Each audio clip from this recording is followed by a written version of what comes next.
And back in the building. Look, I had to get dressed up for the ladies. Look, this is my format, y'all. So I go live at nighttime. I'm trying to do it at 8 o'clock at night. I'm trying to do an 8 and 8 show. 8 in the morning, 8 at night. 8 in the morning, I'm going live on YouTube on the old school way. I got people calling in. We're gonna do it like that. If you want to call in on the morning show, get inside my Facebook group or follow me on Instagram, Big Tiger on Instagram. Facebook group is Big Tiger Media. So y'all find me, Big Tiger Media on Instagram, or find my Facebook group, Big Tiger Media. If y'all want to get on the show, that's how you get on the show. You can call in and be a part of the show. On the evening show, now this is one-on-one, or I might have two people on the line on the morning show. But most of these for people that I know, right? We gotta have a personal relationship on the morning show. Now the night show at 8, when I go live, you got to have stream. We streaming at nighttime or StreamYard. You got to have StreamYard. We get on StreamYard at nighttime, and we gonna kind of let y'all go. I'm gonna feed off y'all, feed off the crowd. Once people say what they say, everybody have their opinions or whatever. I'm gonna let you try to get your 2 cents in, and I'm gonna feed off the crowd. Once I get let me say once I get like, I don't know, the room get filled up, we're gonna lock the room, and we're gonna have a 2-hour show, and then I'm shutting it down. So these 3-hour shows and 4-hour shows I've been having, we finna cut those down so I can prepare for my morning show. So if you wanna get on at nighttime, get StreamYard. In the morning, if you wanna get on, join my Facebook group, Big Tiger Media, or join follow me on Instagram and inbox me on those. Inbox me, and we can go from there. But so what we want to talk about today is Caitlin Clark. Now I saw 2 takes on this game, man. I saw the struggle that she had. The WNBA girls, they said they was gonna bring the pain, and they did. They did. She got fouled so hard last night, knocked the life out of her. I thought she was about to quit. For a second, I thought she was finna quit. If her teammate didn't grab her and help her off the ground, she probably would have just laid there for a second. But she fought back. She got in foul trouble early, and she fought back. I think she still had 20-some points. She didn't have a great shooting night. She did hit, I think, 3 or 4 threes last night. So, I mean, she still got her shots off. And you can kind of tell for this to be her first game, she's going to get comfortable down the season. And her stroke is going to come, her confidence is going to come, and she's going to really feel like she belongs. But last night, they also played, and this is bad on the WNBA. The WNBA, so far, since I've been paying attention to the WNBA, I seen when they messed up twice.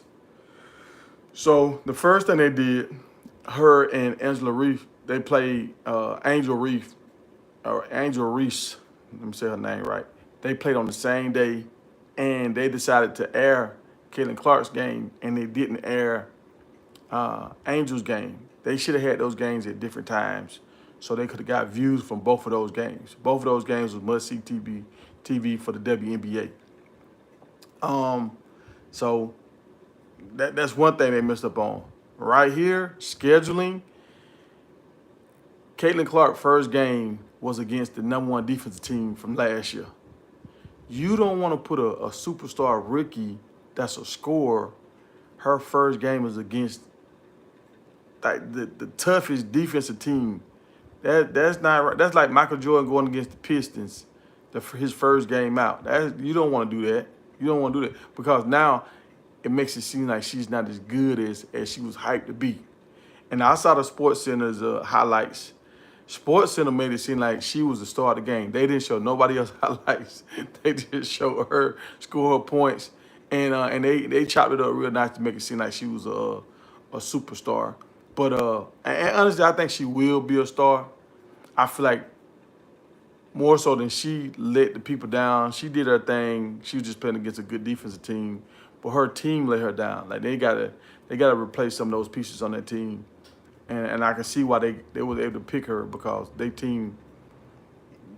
rolled their backup players, they role players, them guys, those ladies, they gotta do better. They gotta do better. Some people finna get cut midway through the season. Some of these players that I saw on the team last night might not be on the team I know next year a lot of these players that's on that team. I think maybe 3 of them might still be on that team. I think they finish. They gotta match the talent. She's too good of a player to have other players around her that can't hold their own. I ain't saying they gotta be a superstar, but they have to be able to hold their own. And last night they let her down. Her supporting cast let her down. The center did all right, and I think the 2 guard did okay. But everybody else, especially on the defensive end, they let her down big time. And the screens and stuff, they wasn't setting good screens for her. If you're not finna score a lot of points, if you're not finna play great defense, you better screen your ass off to help her get open so she can keep y'all in the game. And they wasn't doing that good last night either. So, they got some work to do. I'll say that. My second topic I want to talk about, the Denver Nuggets versus Minnesota. That game was frustrating to watch last night. Big Cat, he got hurt, and he was crying like his leg was done, like his season was over with. And then he toughed through it. And towards the 4th quarter, I didn't even notice he was limping again. After they lost, when he was walking into the tunnel, now all of a sudden he's limping again. I'm like, come on, Big Cat. You soft, bro. You soft. Like, that's why y'all losing, because you soft. And he probably was in pain last night, but you played through it, and you wasn't limping no more. Then once y'all lost, you walking in the tunnel limping like you hurting again. Like I don't like when guys do that, man. If you lost, you lost. If you didn't catch the ball, you lost. Don't try to start grabbing your leg and acting like your injury is the reason why y'all lost. And Rudy Gobert,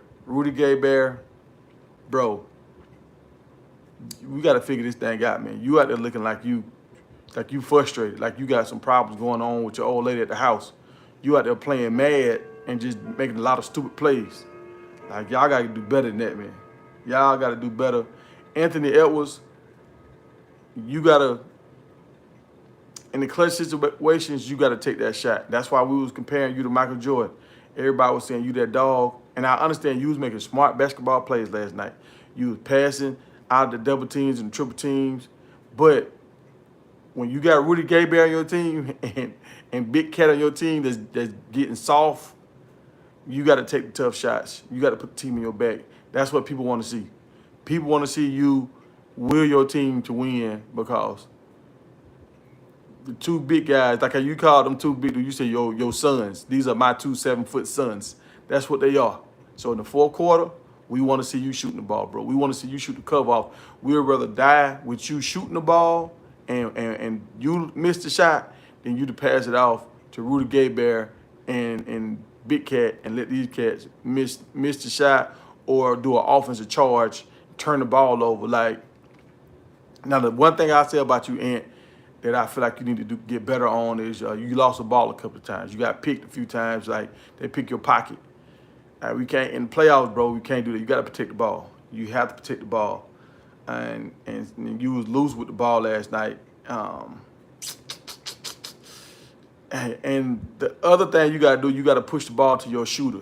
Who I know Big Cat can shoot the 3. I know he can. But no, y'all got a 3-point specialist on your team. Get the ball to him and let him y'all live and die with his 3, not Big Cat.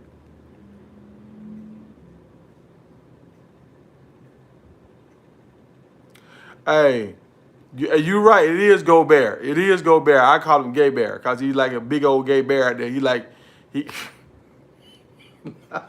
I think that's what we've been calling him for a long time. It's like he's soft. He's soft, man. He's soft. So hey, that's my story. I'm sticking to it. We've been calling him Gay Bear for so long. Like, for him to be the defensive player and he get dunked on more than anybody. I know you contesting shots and you trying to have your presence in the paint, but Mutombo didn't get dunked on like this, bro. Like, he get dunked on like 2-3 times a season. Like, it's nothing for him to get dunked on anymore. Like, it's almost like, well, that's gonna happen. We got Rudy. That's gonna happen. You right. It is Gobert, but we've been saying Gay Bear for so long, man. We've been saying it. I'm sorry. We've been saying it. That's that locker room talk. Uh,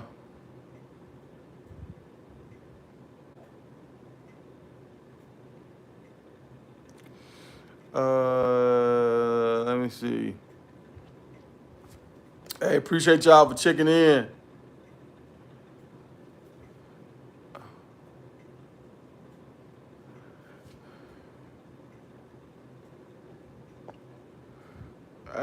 I think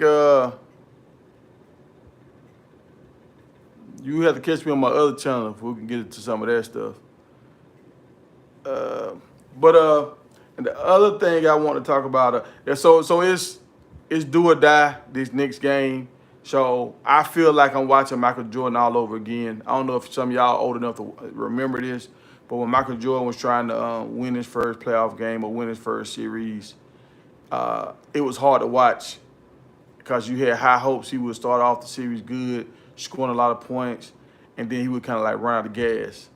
And I remember once he got Scottie Pippen, we had life. We're like, okay, Michael Jordan, he's not running out of gas now because Pippen is taking on some of the load. So Big Cat or somebody else on that team got to step up.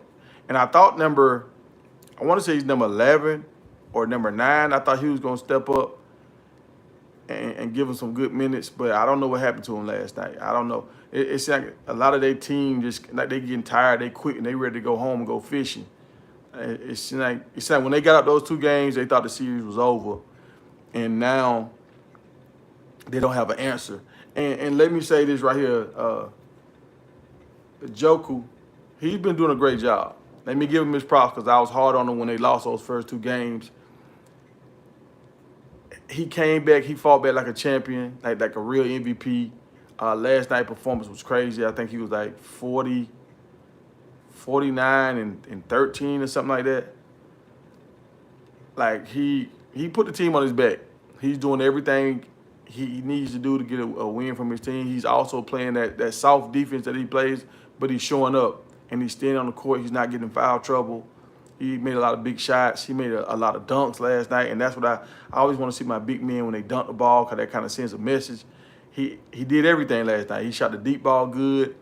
He passed the ball to his teammates good. Like, I couldn't ask for nothing else, and he played defense. Like, he's not the intimidating and dominating defense, but he gets in the way. He makes it harder for people to get to the rack.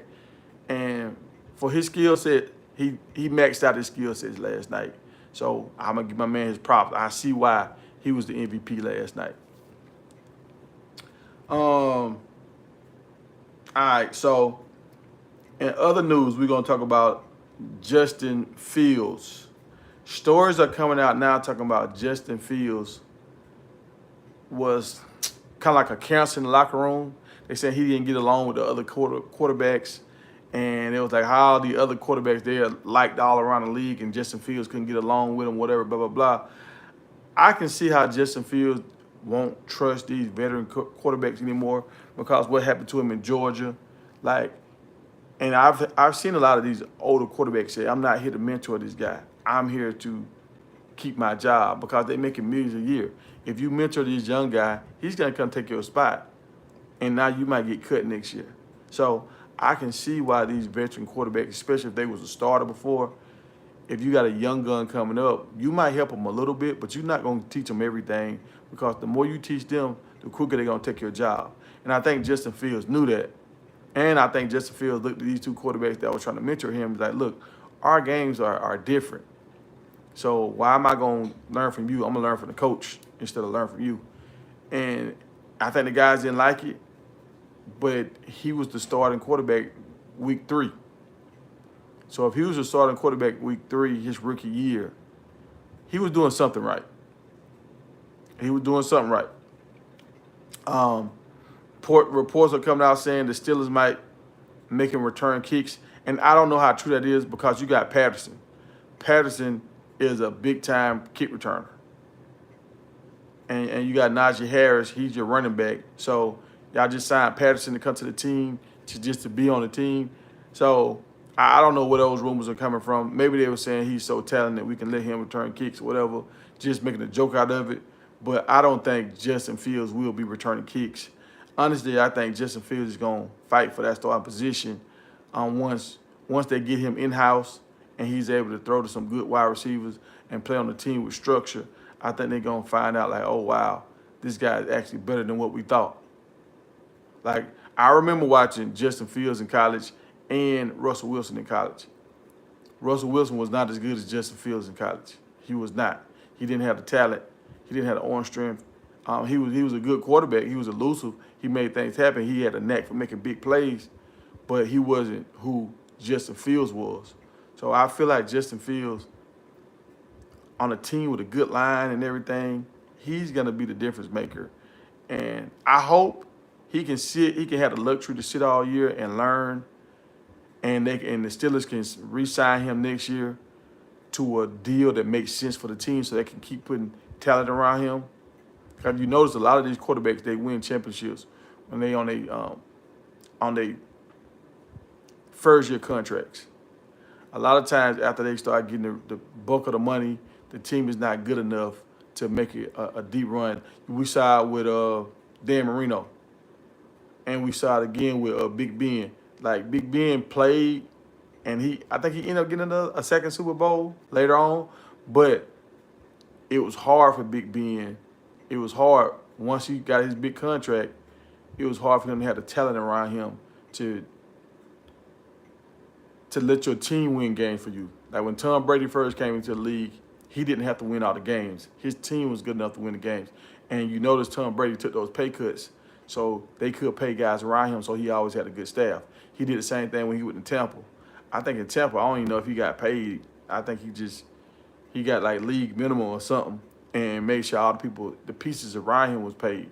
So if the Steelers can sit Justin Fields this year and re-sign him back to a deal that's not a crazy mega deal. I mean, he's still getting paid, maybe like $10 million a year or something like that. But he don't have one of these $30 million contract deals or these $50 million. If they can get him for like $25 million a year instead of signing him for like a $42, $50-something million a year deal, that opens up so much cap room so you can have better linemen, better wide receivers, better linebackers, corners, all that. I think that helps the Steelers out.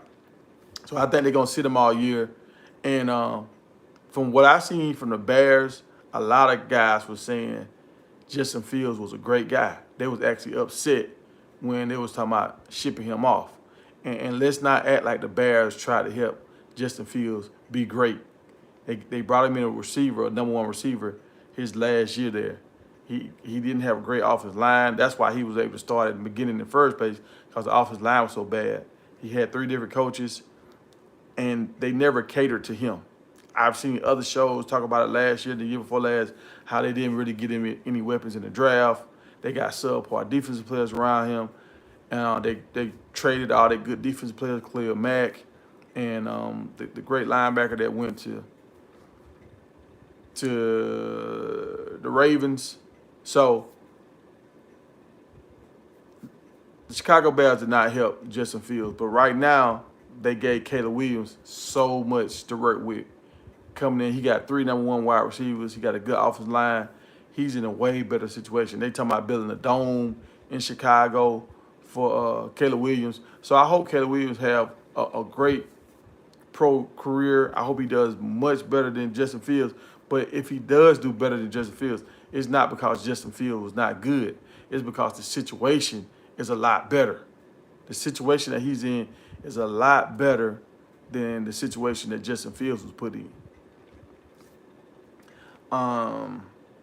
Other news, Colorado news. I don't know if y'all saw this, but they had like a 7-on-7 camp at Coach Prime's estate in Texas. So you had a lot of Colorado receivers meeting up. And this is what's going to separate Colorado from these other teams. Shedeur has the luxury to do things that other quarterbacks don't have the power to do. Shedeur can say, look, all you guys come to my house. We good. I got y'all. Y'all, like, they going to have a chef cooking and all this kind of stuff for these guys. They got space for all of them. They can stay. I mean, I don't know if everybody going to stay on the compound. I don't know if they're going to go home, or they're going to go to a hotel room. But what we do know is Shadur can be at home. Everybody's coming to him. They had another quarterback come from West Virginia. Now they can kind of have a back and forth where they can have like a game-like situation where they can do 7-on-7, or they can just run through drills, and now you got two quality quarterbacks throwing to your wide receivers. And we got to also look for down the line.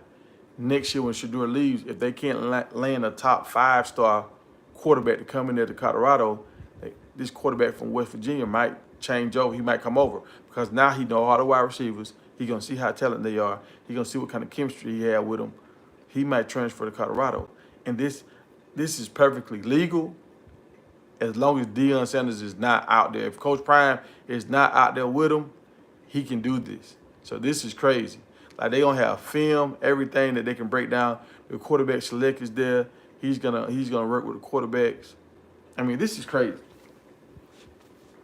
And the quarterback select, he works with Shadur and the quarterback from West Virginia.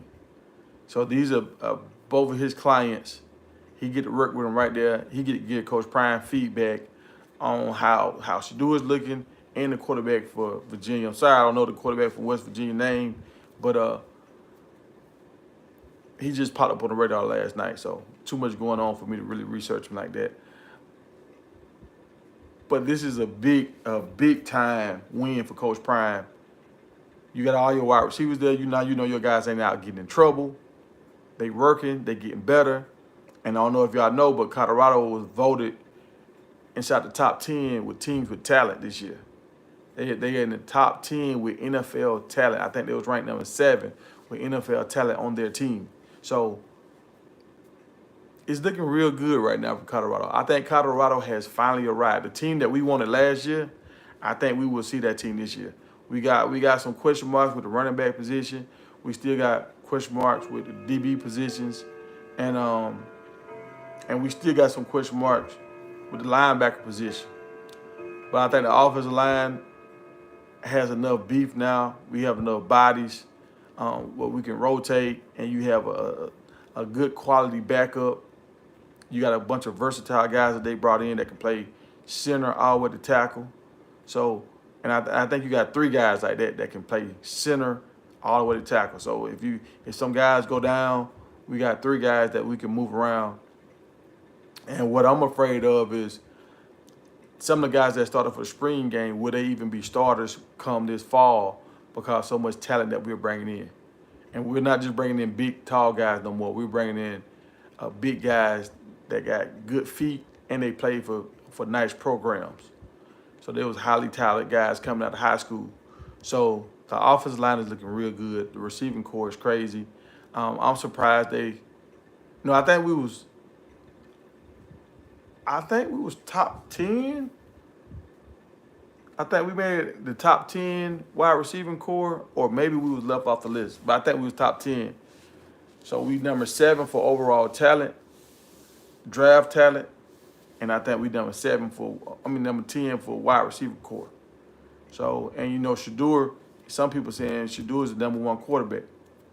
So, and with our DB room, if Shallow is good to go, Shallow and Travis and some of the guys that we brought in through the portal, I mean, we brought a lot of good guys in through the portal, y'all. I'm talking about talented guys that can cover, guys that can tackle and cover, taller guys, 6'1", 6'2". That's kind of like that. Like 6 foot is the average DB size for Colorado now. So we've gotten bigger, stronger, and faster in the DB room. Linebackers, we got more leaders in the linebacker room. We got better athletes in the linebacker room. So Colorado's doing real good. They put themselves in a great position. The quarterback, he from Virginia Tech. I thought he was from West Virginia. Okay, that's probably why I couldn't find it, because I was looking for him last night, and I was like, okay, all right. Good morning. I appreciate that, Chris.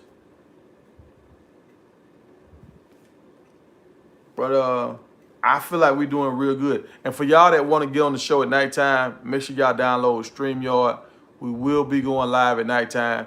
I'm gonna do more moderating at nighttime, and I'm gonna let y'all speak. I'm gonna let the show be kind of ran by the crowd. We gonna have our topics, but I'm feeding off y'all comments in the comment section, and I'm gonna let guys have the floor. So if you have a YouTube channel, you want to push your YouTube channel, and you love Colorado, you love sports, join us at night. I'm going live at 8 o'clock. So I'm gonna try to do this 8 and 8. I'm gonna do this 8 and 8 for the rest of the month. If I get up to 10,000 subscribers, I'm gonna keep rocking out. If not, y'all, I'm gonna go back to my day job. So I'm taking this month off, and I'm gonna push my YouTube channel real hard. So y'all like, comment, and subscribe. Share the videos. Y'all help the channel grow. But I feel like Colorado is gonna be that team we wanted Colorado to be last year. Like, our defensive ends are crazy. Like, our defensive end, the rotation and the talent that we brought in the defensive end, if we get a lead on teams this year, I think it's gonna be hard. It's gonna be hard for the opposing quarterback. If y'all remember last year, we had a lot of backup quarterbacks that came in and did great against us. A lot of backups.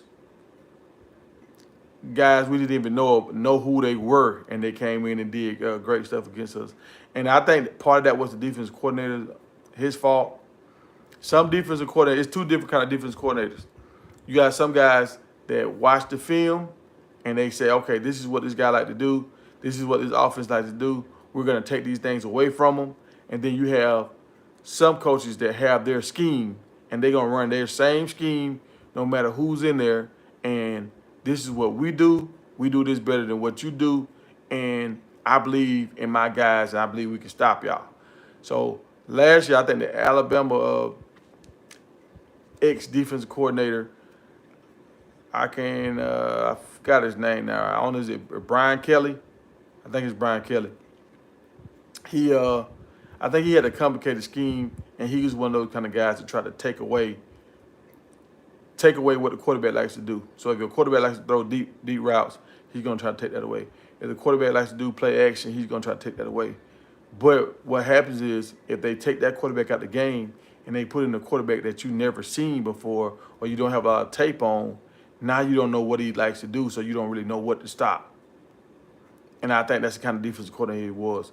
The Livingston, the defensive coordinator that we have right now, he's the kind of guy that he's going to play his defense. He's going to play to his guy's strength.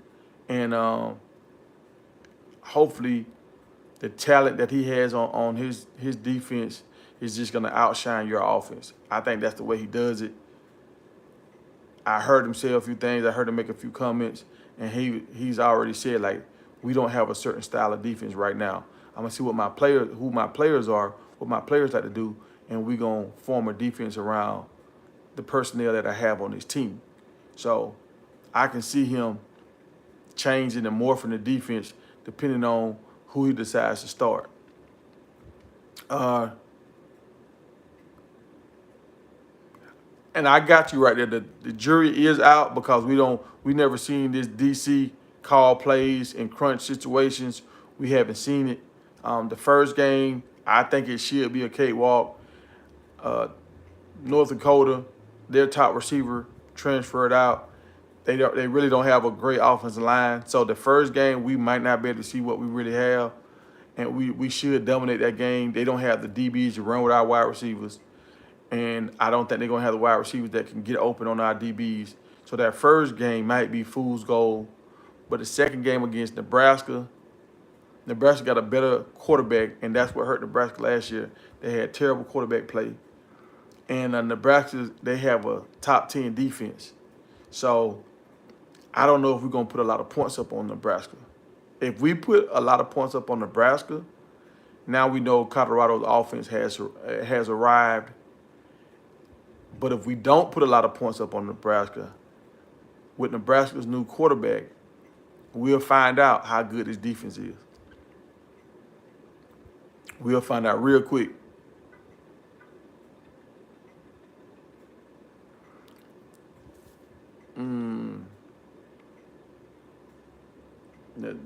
The things that I'm worried about is Travis. We had a conversation last night. We said Travis, he's playing both sides of the ball. our receiver room is too deep right now. We got too much talent in our receiver room for Travis to play all the snaps on offense.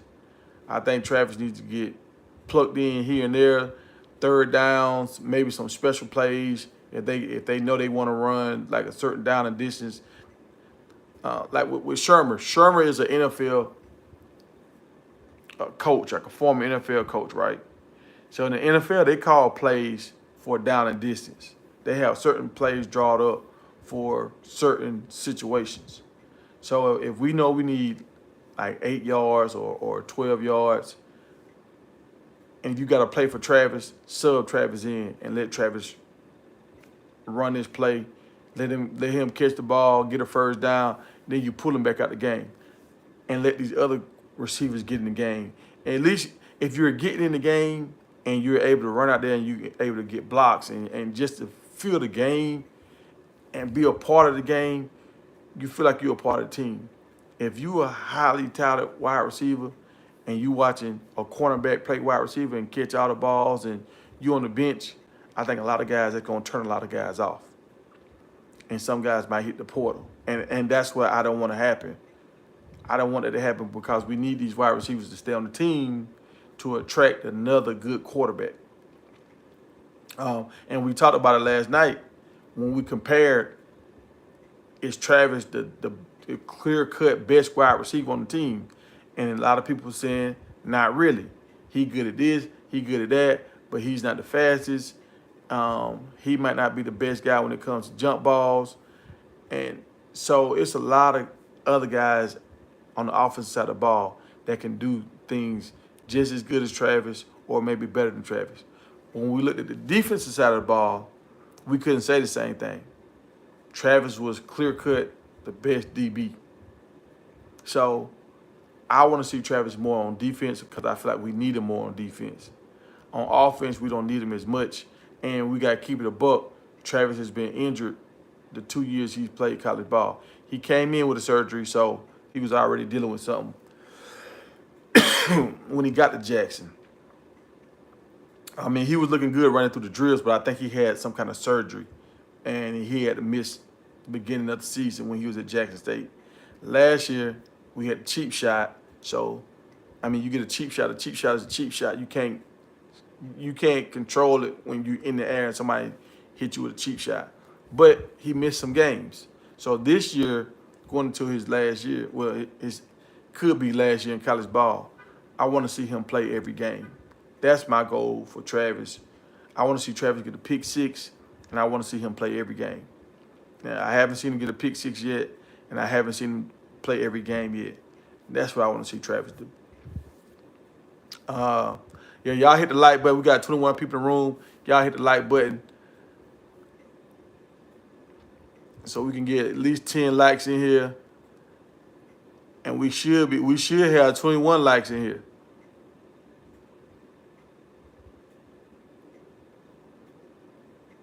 Yeah, I hope so too. I hope the coaches and preserve him for the injuries and preserve him because of his body, man. Like, you only have so many plays in your body until your body start breaking down.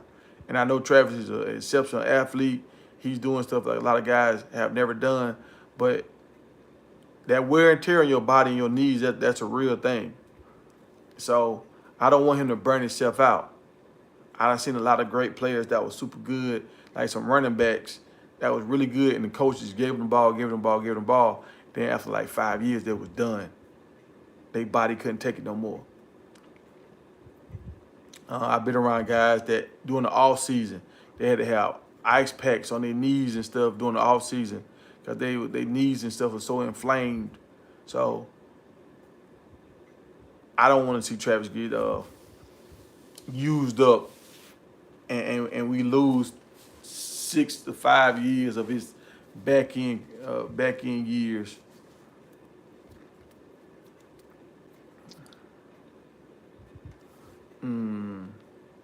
So let me see what else I got, y'all. Oh, the quarterback, Juju Lewis. Juju Lewis is on the move, y'all. He just scheduled a visit for Indiana. I think he'll be in Indiana this weekend. And if y'all don't know, the head coach for Indiana was at James Madison last year. He had a good program going to James Madison. I'm not familiar with what they did at James Madison, but I know they won a lot of games.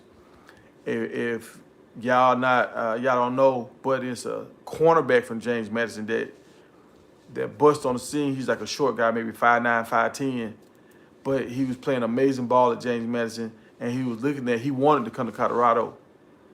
And the staff at Colorado was saying, we already good with corners, and they going for bigger corners. They want guys that's like 6 foot, 6'2". And that's the way the NFL is going now. The NFL want bigger corners now because you got so many tall wide receivers. So the guy decided, I think his name is Pounds, he decided to stay with his coach and go to Indiana. And now Juju Lewis is looking at Indiana. The only thing I knew about Indiana is that's where the Kappas came from. That's where they originated at. Indiana has never really showed me anything, but they are in a big conference.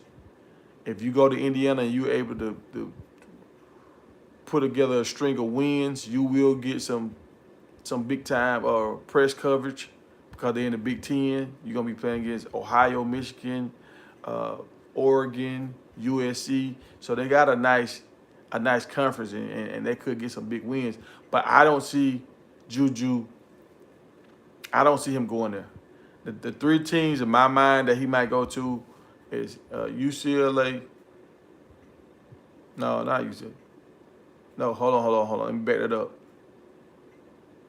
Southern Cal, Colorado, or Alabama. I think those are the top teams. He already was committed to Southern Cal. He's been in Colorado I don't know how many times now, like 4 times. And his dad is in contact with Coach Prime. They started a relationship with quarterback select. So, and Shador's leaving. He'll come in and be a immediate star at Southern Cal. I'm saying Southern Cal. USC, man. I keep saying Southern Cal. USC. At USC, he's going to have to sit behind the quarterback they have now. They just had a quarterback to throw for 5 touchdowns in a bowl game. If you see a quarterback that's in front of you to throw for 5 touchdowns in a bowl game, at a bowl game, I ain't gonna say that's the highest level, but that's a high level. So he knows the offense. The coach is comfortable with him. For a freshman to come beat this guy out, that's gonna be hard. That's gonna be hard pressed. So I feel like Colorado looks very enticing to him right now because once Shador leaves, he's going to be able to walk into all these NIL deals that Shador is leaving if he can live up to the hype. And the team is a much better team than what Shador inherited. He's gonna walk into a team with NFL talent and all this media pub. And I feel like he has the talent. I feel like he could be a better quarterback than far as a thrower. And this when I say this, y'all got to understand, I've seen this guy play in person. I feel like he's just more of a natural passer. Shador's been getting coaching from Peyton Manning, from Tom Brady, from quarterback select. He's had a lot of people with a lot of knowledge around him that's helped him develop into a great quarterback. Juju Lewis, it's been him and his dad and his high school coach, and this guy's put on the show. So he just got it. He one of them Patrick Mahomes kind of dudes. He just got it. And if he was able to work with some of these guru coaches, quarterback coaches, yeah, he could elevate his game.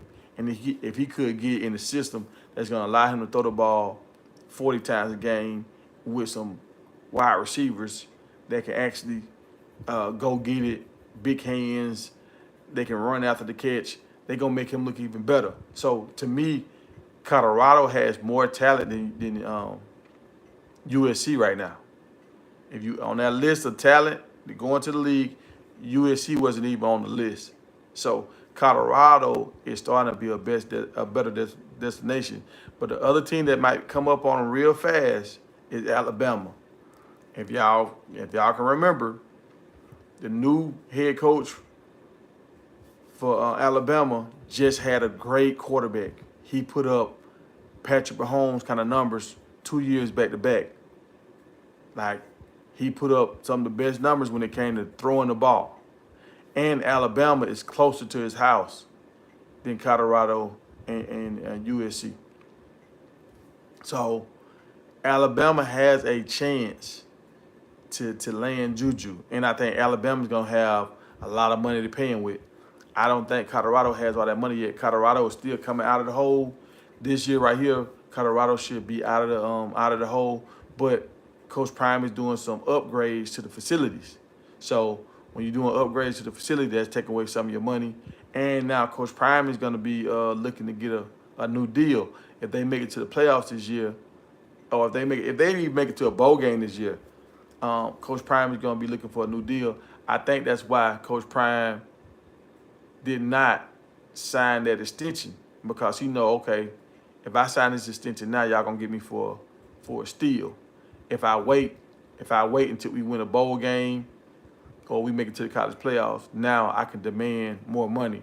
So y'all know when it comes to negotiating, Coach Prime is gonna always push a big time deal.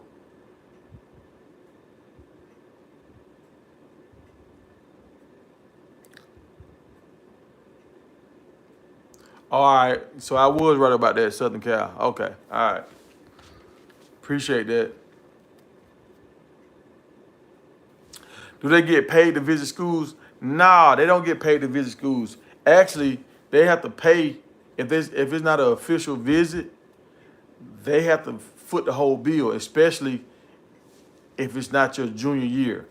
When it becomes your junior year, the school will pay for it, and the school will even pay for your parents and stuff, travel, hotel room, all that kind of stuff, and they feed you and all that while you're on your visit. But nah, you don't get paid for a visit. They get paid if they go to a bowl game where they got a lot of gifts when they went to a bowl game. Now, once you sign on the dotted line, you get paid, unless you go into Florida State. Florida State paying guys under the table while they in high school, they sending them money. So that's why Florida State getting in a little trouble right now. So yeah, you don't get paid.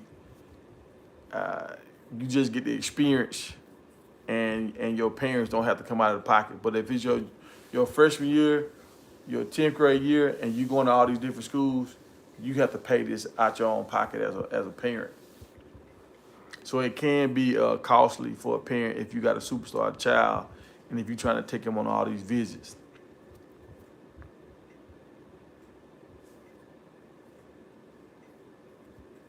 You're right. Alabama and Colorado are the two places that he could start as a freshman, and maybe Indiana. I don't know what the Indiana coaching style looks like. Does he throw the ball a lot? But yeah, Indiana is another place too.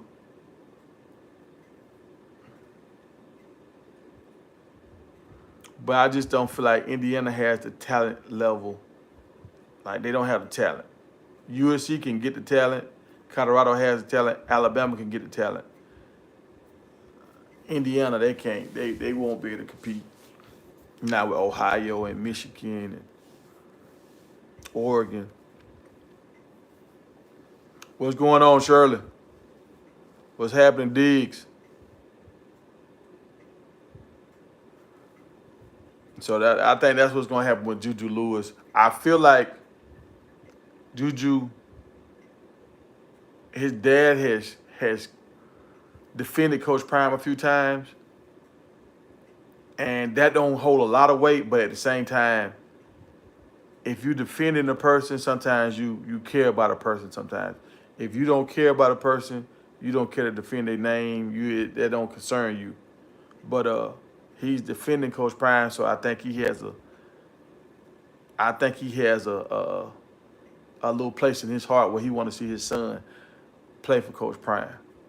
I think they I don't know where they from, but I know they're in Georgia right now. So if he's a Georgia resident and he remember Coach Prime playing for the Falcons and all that stuff back in the day, he might want to see his son play with Coach Prime. And just like how what's going on right now with Shador and all these guys being at the ranch in Texas. Like if he go to Colorado, Juju is gonna have access to all of this stuff. He's the same stuff that Coach Prime is doing with Shador. That's effective. How Shador is recruiting guys, going all these different places, going to the NFL draft. Um, like they on ESPN. Like if what are they? What cover were they on? ESPN magazine. If Colorado lands Juju Lewis, I think that's another cover, another SI cover. If they land him, I think they're gonna have Coach Prime on the cover again with the #2 quarterback in the nation. And like really, he's a prodigy because he's moving up a grade. So he will be the #1 guy in the nation, but since he's moving up a grade, he's skipping his senior year to go to college.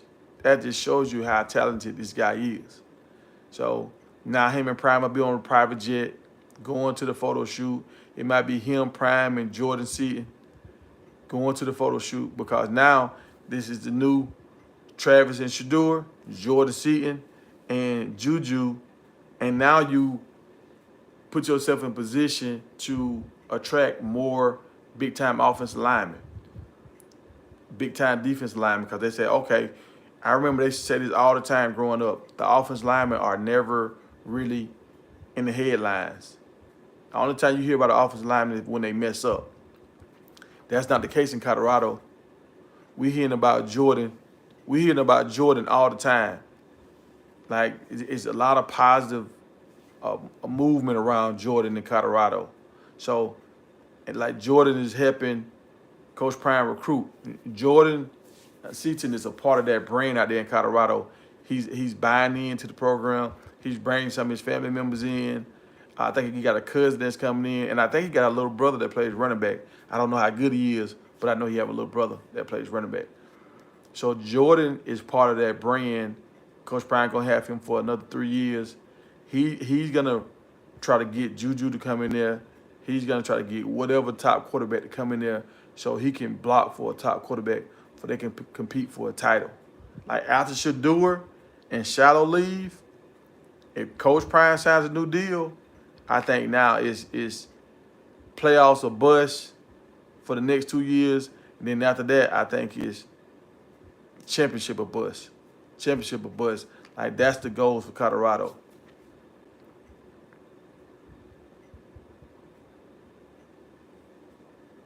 You right, Diggs. I think Juju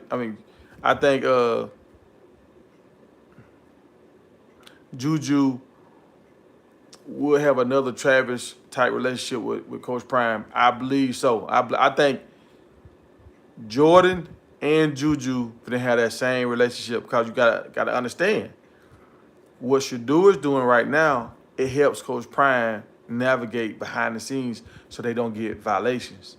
So he's gonna need that with the new group of guys, and who better to do it than your left tackle, 5-star blue chipper, and your 5-star blue chipper quarterback. Like, cause these dudes are at the top of the mountain when it comes to kids coming out right now. So they got so much influence cause a lot of kids want to be in their position. So they gonna be at the All-Star games. They talking to all these different kids, all these kids, high-level kids that's gonna go to Alabama, that's gonna go to Georgia, that's gonna go to Michigan and Ohio, and they might not like it there, and they gonna say, "Hey man, I'm thinking about transferring. Y'all think Prime will let me come over there? Y'all think I can play if I come over there? You think I can get some NIL money if I come over there? Yeah, I can get one of them deals y'all got if I come over there?" And these guys gonna be like, we got you, bro. We got you. Let me make a call. Let me call Coach Reese Press, and let's see what we can do. And that keeps Coach Prime out of any violations because he's not doing the talking. It's the players doing the talking.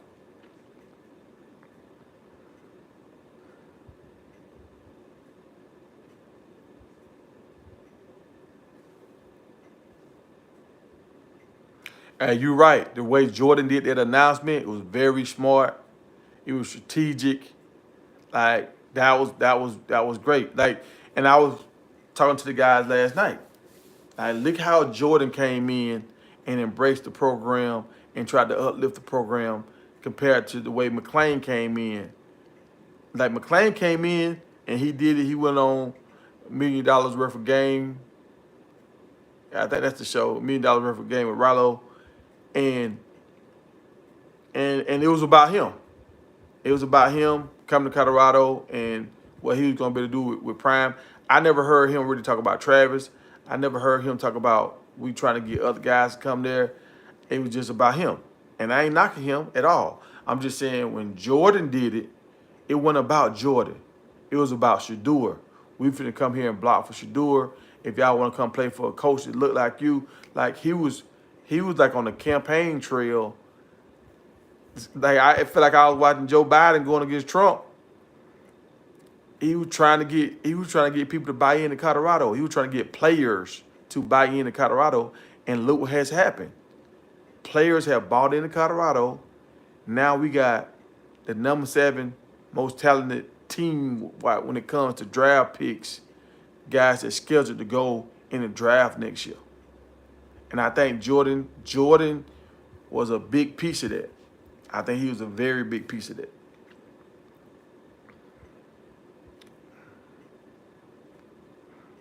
And I feel like with Travis Hunter being on the cover of the college football game this year, and Travis Hunter, let's give a shout out to Travis Hunter. Travis Hunter's had a nice run. Travis Hunter had a nice run. I think he got engaged. To his girl. I know he upgraded the ring. He brought his mom a house. He was throwing out pitches, I think, for some baseball games this year. He was at a NASCAR or some kind of racing event. He was doing that. He was at a soccer game. Like, Travis has had a nice off-season run. Travis, I think he got a deal with a fishing company where he's him and Coach Prime, they do a lot of fishing. So now he done got a deal doing that. And that's I want to see Travis do a video with Hood Fishing. Travis Hunter. Yeah. Hey, Travis Hunter, Hood Fishing. When Hood Fishing get better, when he get, dang, my clock going off, y'all. Yeah, y'all bear with me, my clock is going off. I think this thing goes off every 15 minutes, y'all. But I want to see this episode, y'all. Hey, Travis and Hood Fishing Entertainment.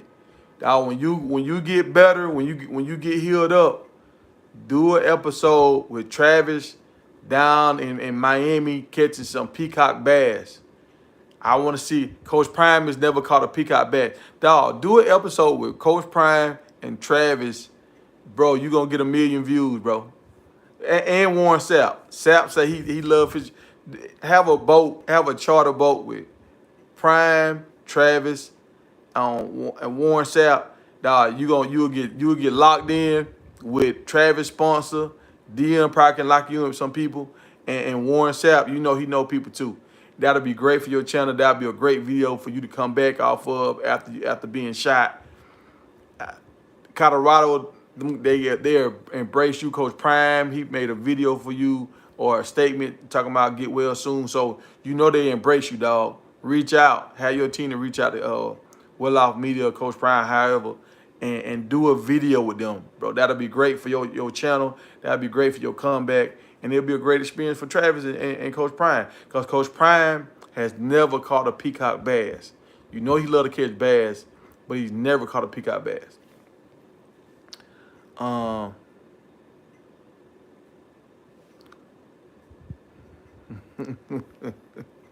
Yeah, hey, look, we done had this clock in our house. I'm at my mom and dad's house right now. We done had this clock here since I was like maybe 5 years old. And it's still working, y'all. It's still working. Big, pretty clock, too.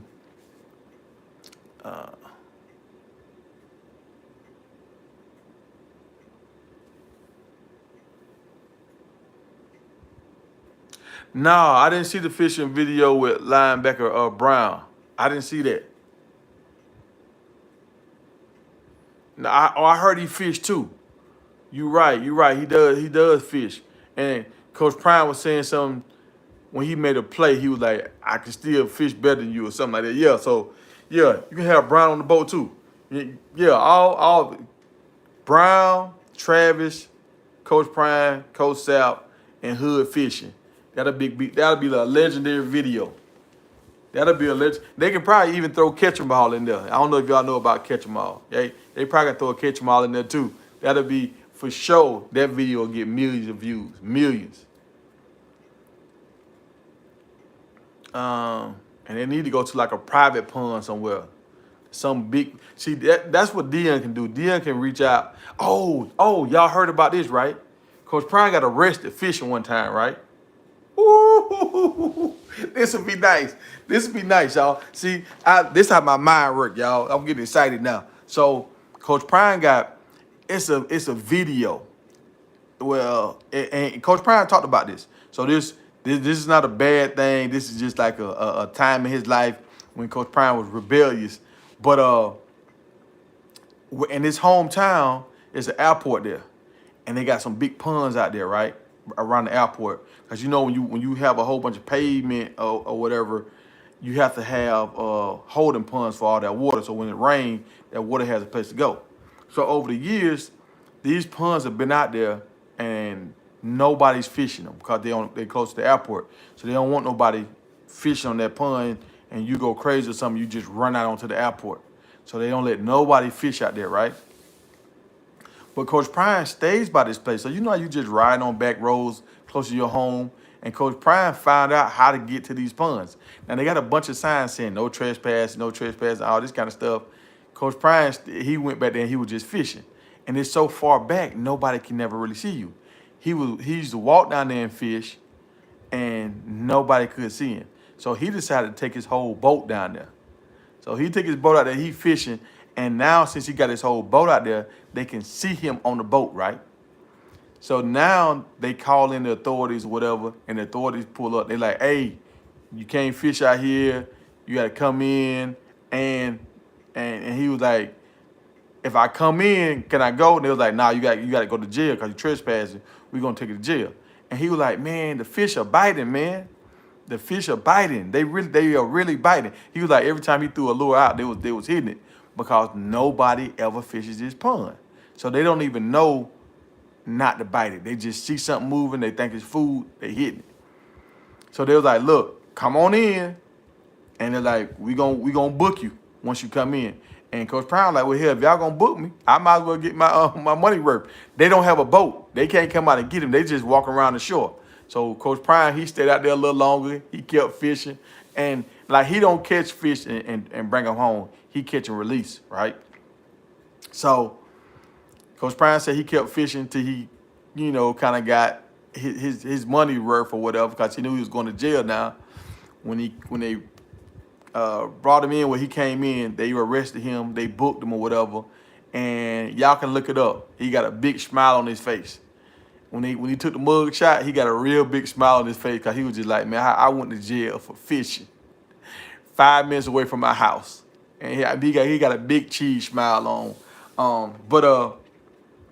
So if he could get in contact with them and get clearance for Coach Prime and Sap, Travis Hunter, Hood Fishing, and Brown, and maybe catch them all, if they could go to that same lake that he got arrested at, because he can call somebody and get clearance now.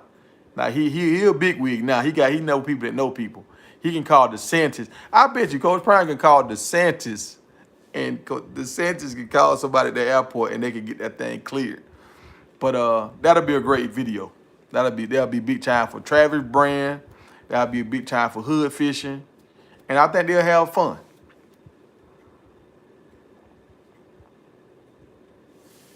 You're right. He do have his fishing attire on. I thought that was like some work gear, but that is some fishing gear that he have on.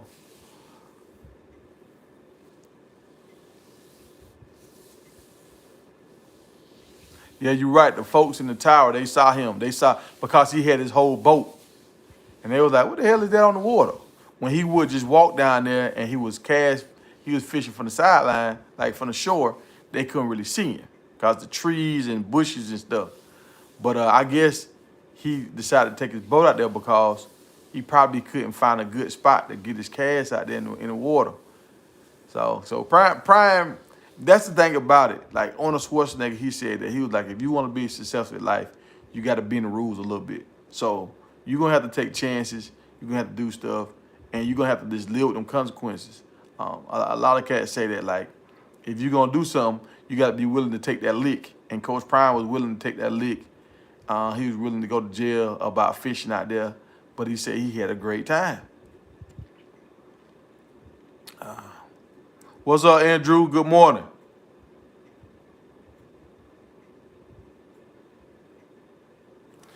Man, they said Bronny should have been a corner. Look, y'all. So for y'all that don't know, they've been saying Bronny James was like 6'3", 6'4" this whole time. He had his pro day the other day at the NBA workouts, and I'm glad you said that, Andrew.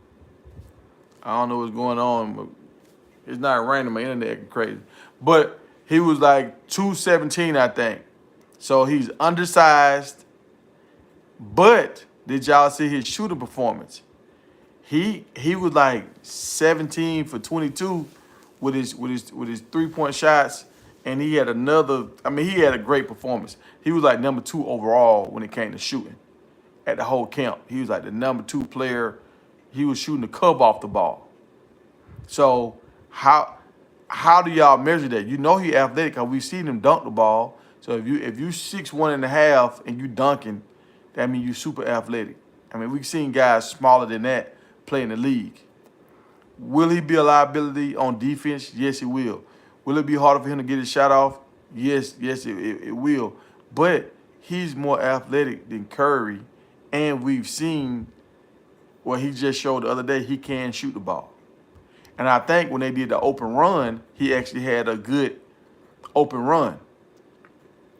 But honestly, let's state the obvious, the truth. LeBron was really a point guard in a power forward body. LeBron always wanted to play point guard. He just had a big body, so coaches gonna always put you down low when you 250 pounds and you 6'9". But he always wanted to play point guard. So now Bronny get to play point guard.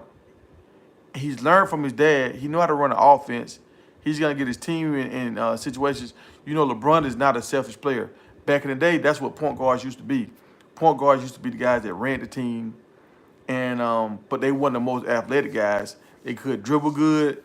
Some of them had decent shots, but a lot of them could just penetrate and drive and kick the ball, pick and roll, getting the ball to the big man, drive, kick it out to your shooters. So for a traditional point guard, Bronny can be that, and he gives you a certain level of explosiveness. And if he gets his confidence up, we've seen he can shoot. So Bronny still might be a good NBA player because that's the style of ball he's played his whole life. College ball is different from NBA ball. College ball is more of a hustle man game. The NBA is more of a skill man game. So I think he might end up doing something good in the NBA if he get drafted. And I got 2 teams I want him to go to, but we're going to talk about that on another show. We're going to talk about that like around the draft time, where I think he should go.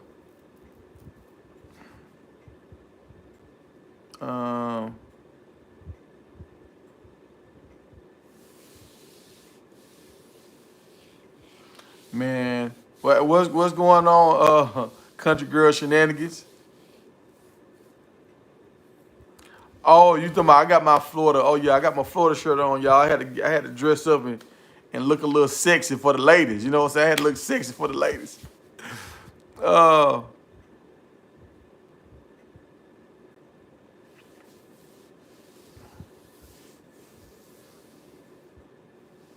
and you're right.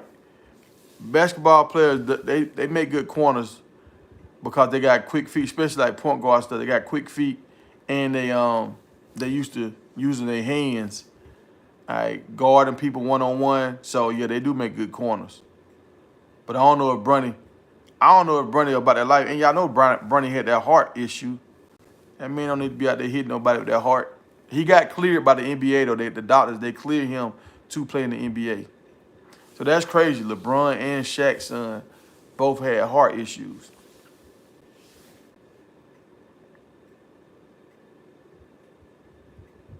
I'm trying to go to the Central Florida game. That's the only game I see that's feasible to me. I stay in Florida, Central Florida. That's maybe like, I mean, it's still a little ways from me. Central Florida, maybe like 5 hours away from me. 5 hours, maybe almost 6 hours away from me. So it's still a little ways, but I can do that. And I got a guy, Avent, that's on my. We talk about the NBA and stuff sometimes. He hold on, I think I got a missed call. He's gonna try to give us some tickets. He went to UCF, and he's gonna try to get us some tickets. I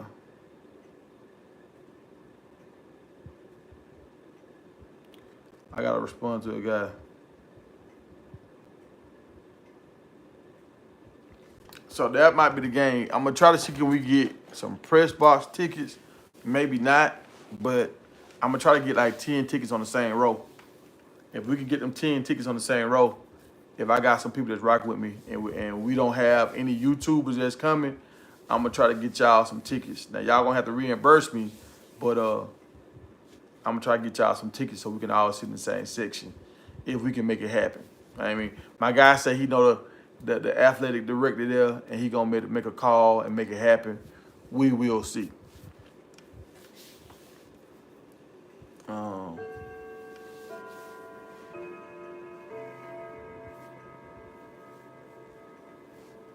And any other news, y'all? Let me see what else in my notes that I had in my notes.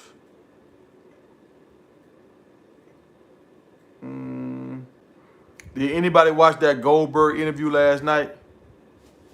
I wanted to watch that, but I just didn't have the time to watch it. I'm gonna watch it. I'm going back home today, so I'm gonna listen to it going back home.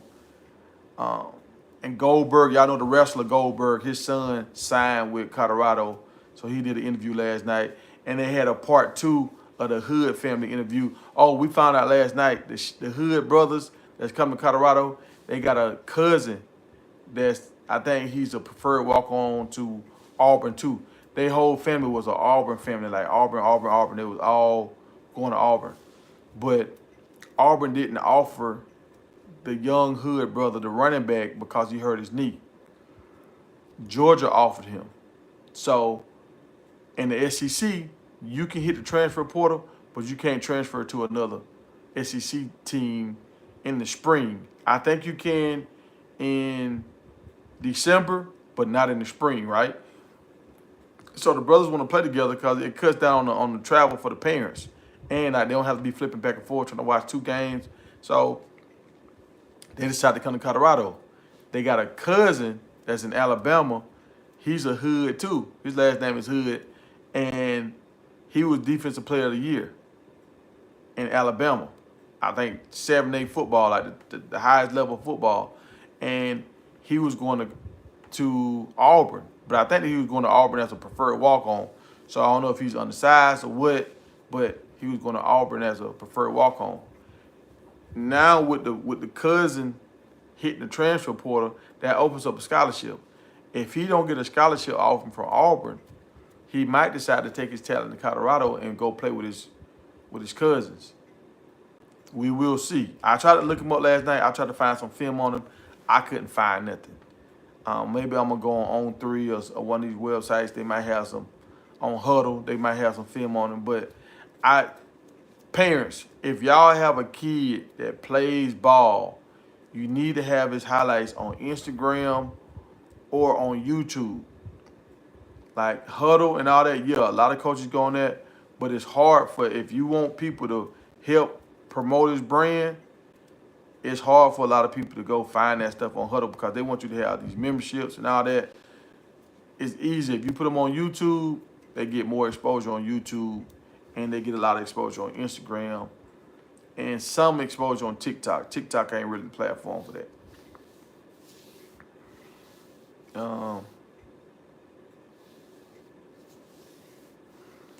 You say you was watching and you had to go. I mean, I don't think Goldberger's gonna play this year. At best, I think he might be a special teams guy. He's a freshman, and we got a lot of linebackers now. Like before last year, our linebacker room was shaky. Now our linebacker room look real good, like real good. Like I was looking today. This is who I think our starter should be. I think our starter should be Hill Green or Green Hill, the guy that played for Michigan. He transferred to the Charlotte 49ers. He's a big guy. He's played at a big program. He played good at his last program. He's a graduate student. Like he graduated in like 3 years. So like, and the dude is on top of everything. He's doing everything at a high level. Even when he talked to the media, you can kind of tell like before he speak, he thinks about what he's saying. And like when he went there, he was dressed up with a suit and tie, straight business deal. Like he going there for business. We going here for business. We not here just to come out here and hang out with Prime and Shadu and all them and see Lil Wayne. I'm going here for business. And even they was talking to him about his drip, his clothes that he wear and all that kind of stuff. He was like, yeah, I can put it on. He was like, but a regular day, man, I'm regular. Like I'm just doing what I gotta do. But when it's time to go to a function or something, I'm gonna dress up and do that kind of stuff. But I'm not just out here focused on my drip every day. That ain't who I am. I like that in a guy because it's like, you know how to dress up, but at the same time, you keep the main thing the main thing. So I feel like he's going to be our starter middle linebacker. I've seen his chemistry with his teammates at the 49ers. I can tell they look to him as a leader, and I think he's going to step into Colorado and be a leader. Travis was a leader on our defense, but Travis playing offense, he's now on the sideline talking to the guys on the bench when in between series because he's going to offense. So now the lead on y'all defense is gone, and the defensive side of the ball is trying to figure it out on their own. Now I think Green to give them that leadership on defense. He's gonna hold that unit together on the sideline. He's gonna bring them all together and keep a positive vibe going when the breaks go against them. I feel like he's gonna be that kind of mentor, like coach. I mean, the dude, to me, he's a great piece to that puzzle. And he's physical too, and he has size. The other linebacker I feel like is gonna play a lot. I think Bentley's gonna play. I think Bentley needs to play that side linebacker or Brown. But Bentley does good on pass plays. And a lot of people won't agree with me on this, but the Webster kid, he's a smaller linebacker. He's 6 foot, like 205. That's really a safety. That's an undersized linebacker. I would like to see him on first downs and second and short. I would like to see him play the star position. That's kind of like the wheel position, the weak side linebacker. Let him play that position. And then on third downs, third and long, you take Bentley out and you move him to Bentley's position, and then you bring in another DB. Like you bring in your nickel. That's how we used to always do it back in the day. You want to have linebackers on the field, short yardage, and then long yardage, you take a linebacker off. And like, I feel like that'll be the best. That's just me. That's just me.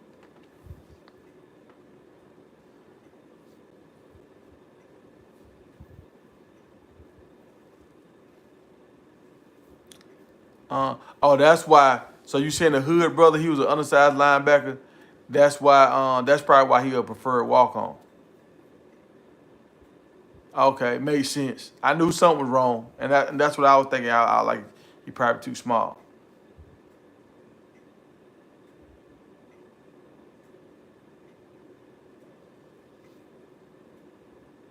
Do I think it's better for Brandon to get red shirted and make sure he's ready to play? It depends. It depends on the 4-star guys, we got the guy from Texas and the guy from Georgia. If they step in, they playing real good, yeah, get redshirted. Like, why rush yourself? But Brandon, he fast. That dude fast. After his knee surgery, he's still fast. So it just depends, man. It depends. Sometimes when you get redshirted, man, you fall down that depth chart and you'll never make it back.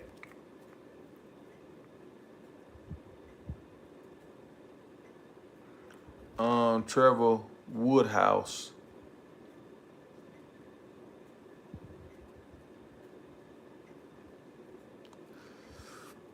Trevor Woods. You talking about Trevor Woods? Earl, Trevor Woods, I think Trevor Woods should play in the red zone on defense. Woods, he's a smart guy, but he don't really have the foot speed. And he don't really have the strength to play linebacker. So he don't have the foot speed to play safety in the open field. But once you get inside the red zone, inside the 30, the field shrinks down. When the field shrinks down, he becomes a key factor because he knows how to read the quarterback and break on balls. And he has good hands. I got you, Diggs. I know what you're trying to say. Yeah, so Trevor Woods, I feel like he's our third down red zone. Well, I say red zone guy, and he might be our third down. They bring him in at linebacker on third downs, cause he's a good pass cover and like flat guy, middle of the field kind of guy, underneath routes. I think he can do a lot of that. But you don't want to have to put him on the back end of the defense where he running with these wide receivers that's running like 4-4s and 4-5s. I don't think that's where he gonna make his money. He gonna make his money covering tight ends and running backs out the backfield, stuff like that.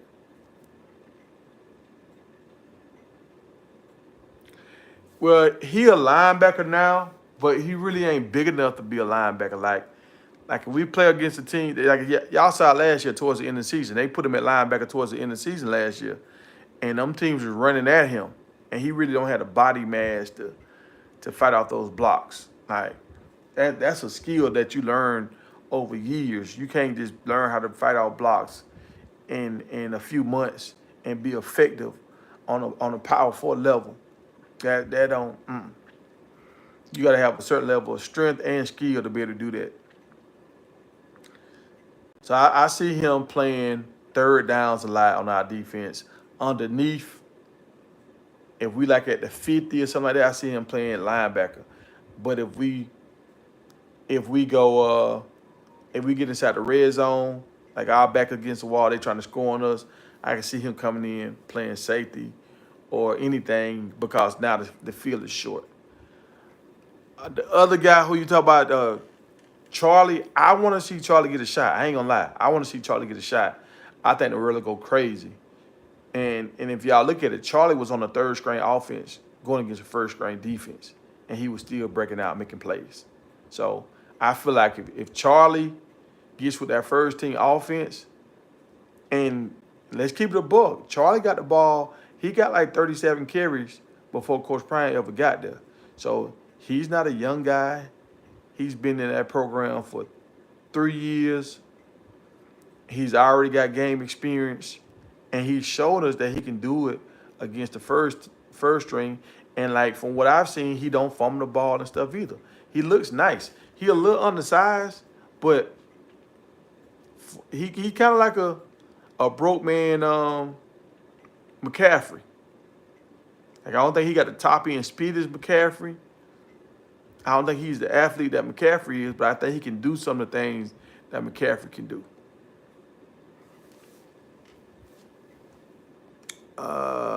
Let me see.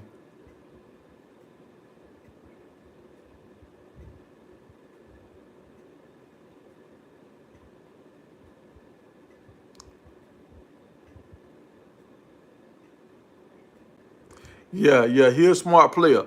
I haven't seen a breakdown, but he is a smart player.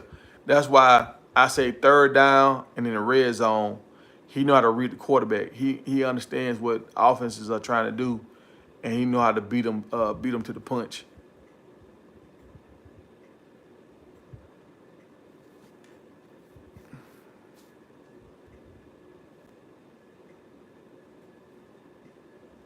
Yeah, well, I played linebacker, I played safety, and I played defensive end.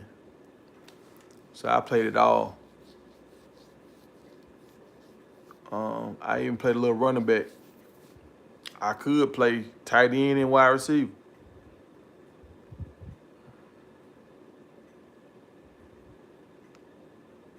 Yeah, Charlie nice. Like the only knock I have on Charlie right now is he's just not that big. But that's what I don't like about Bentley. Like Charlie ain't that big. Why haven't you depleted Charlie yet? Like why haven't like that was the thing. And I know the game is changing, but and when everybody fighting for their starting position, you fighting. They in a dog fight to be on the field in Colorado. How you make a statement if you retire somebody? If you hit somebody so hard they quit, everybody know you here. You have arrived. Like, oh hell yeah, he will be on the field. That joker bring the wood. And nobody can't hit Charlie hard. Charlie weighed 200 pounds at best, and nobody can get a good lick on him.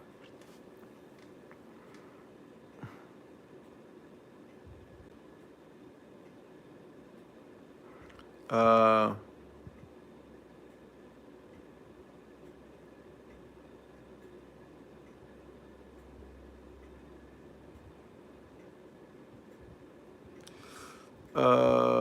yeah, you're right. You're right. Let me see. Yeah, y'all hit the like button. We got 26 people in the room. We got 14 likes. Y'all run the likes up. The likes are free. Y'all hit the like button. Y'all help me out. Help the channel grow. If my channel grows, I'm telling y'all we gonna have fun. If I can do this full time, I'm telling y'all we gonna have fun. We gonna have pop-ups and we gonna do all kind of stuff. I'm gonna go to games. And I'm gonna rock out with y'all, man. We gonna have giveaways, all that kind of stuff. But I gotta get to 10. I gotta get to 10,000 subscribers. So y'all help me out. Y'all hit the like button.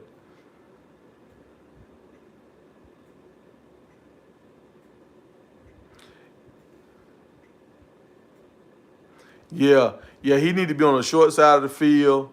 And I seen his speed against USC. When they was going against USC, he tried to cover some of the wide receivers, and I can see he was like, he ain't have it. He couldn't do it. So I was like, okay. We seen his ceiling right here. So you got to protect this guy and don't put him in these situations where he can get exposed. And that's what you're supposed to do with all your players. If you got players that can't do something good, you try to keep them out of those positions so they don't get exposed. If they don't get exposed, your team don't look bad. Most plays, and if y'all notice, and when y'all go back and look, most plays, when somebody have a big run or it's a big long play, somebody messed up. Somebody messed up. That's how it is most times. It's more somebody messing up than somebody being great. Like you have special talents kind of like Randy Moss that can just make an average play, be a great play. But most guys, when it's a big play, somebody messed up. Somebody did something wrong on their assignment. So you want to protect your guys. If you know you got a guy that's not that strong or a guy that's not that fast, you want to keep them out of situations where they can get exposed.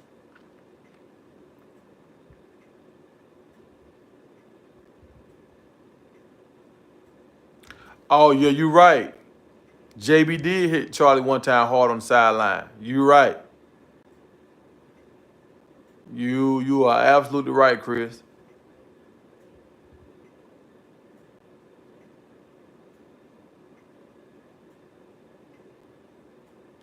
Yeah, Barry paid, but like Barry Sanders was so much shorter though. Barry Sanders was shorter, so he was more compact. Yeah, he was crazy elusive, and he was super strong too. Like Barry was squatting, I think like 500 pounds.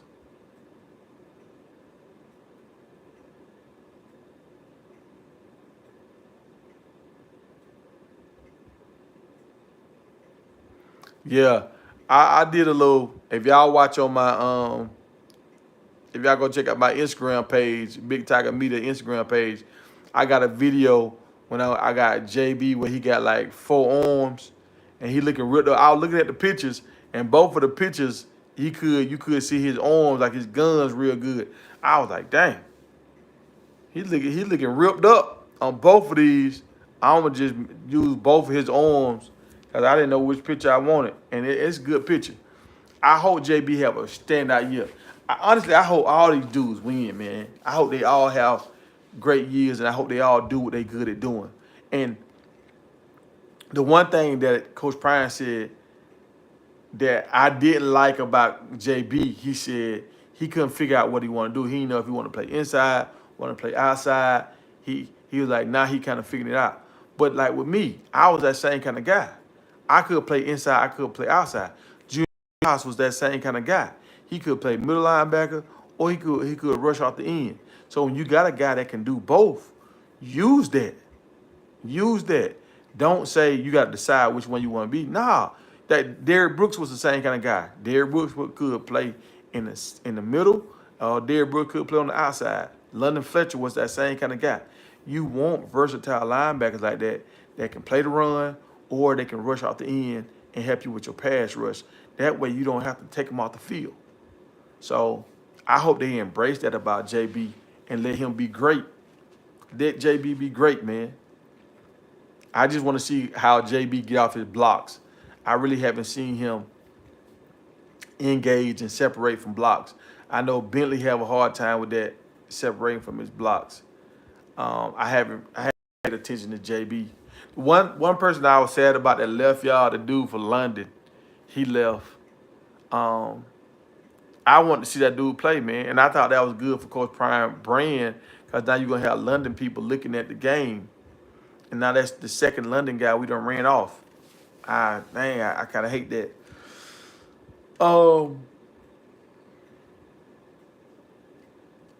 It's another linebacker that I'm trying to think of that we kind of he get. Oh, the guy from Kentucky, the Wade brother. He's kind of getting lost in the shuffle right now. I think he's gonna do some good things for us. And we had a rookie linebacker that came in last year. I thought he was gonna be a beast. He hasn't really showed. I haven't seen him.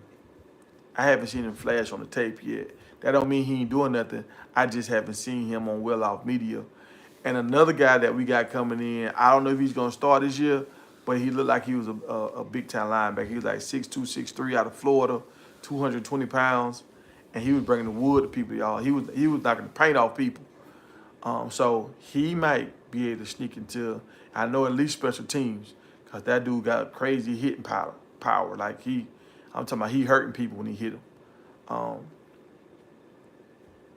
So hopefully he'll get some reps too.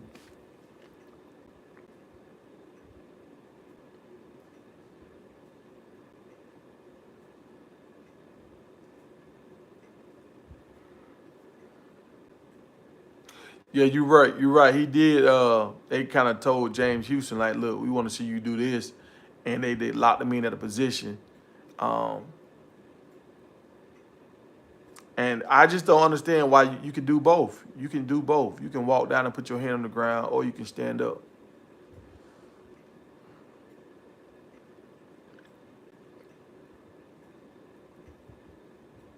Oh, he got another London guy coming in. I didn't know that. So that's good. We got another London guy coming in. I didn't know we had another London guy coming in. Uh,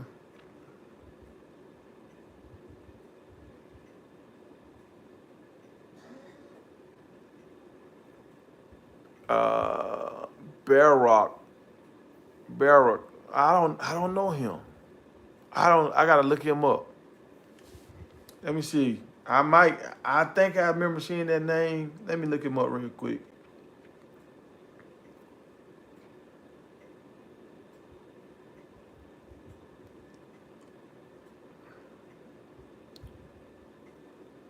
Let me look him up. I remember that name, but I can't remember that name. Is he a linebacker? Is he a safety?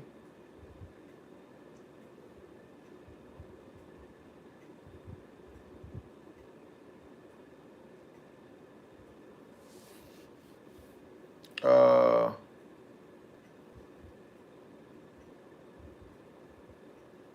oh yeah, that's the one that Taylor. Yeah, Kofi. That's the one that transferred out. Yeah. Okay. Oh, we on the same page. Yeah, that's the one that transferred out. And he seemed like he bought into the program too, man. Like he was talking positive. I seen him do some interviews on him, and he was like he working, and then he just disappeared. So I wondered, did he hit the portal or did he get pushed into the portal?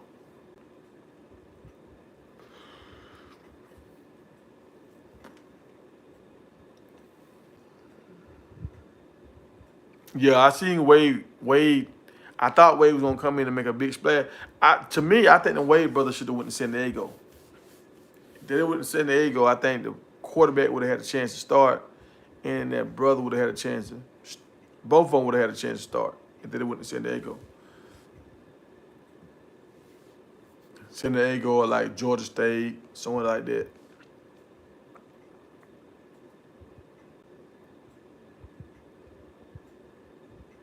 So the new London guy's a lineman.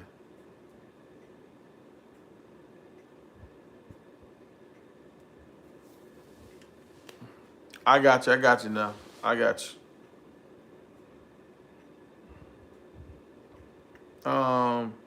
And I watched the well off media video last night with them, with the 7-on-7. They didn't show any footage of them playing, actually running routes and catching balls. They just show where everybody was showing up, talking, stuff like that. So maybe he gonna drop the video this morning when they actually throwing the ball around, or maybe they won't drop it.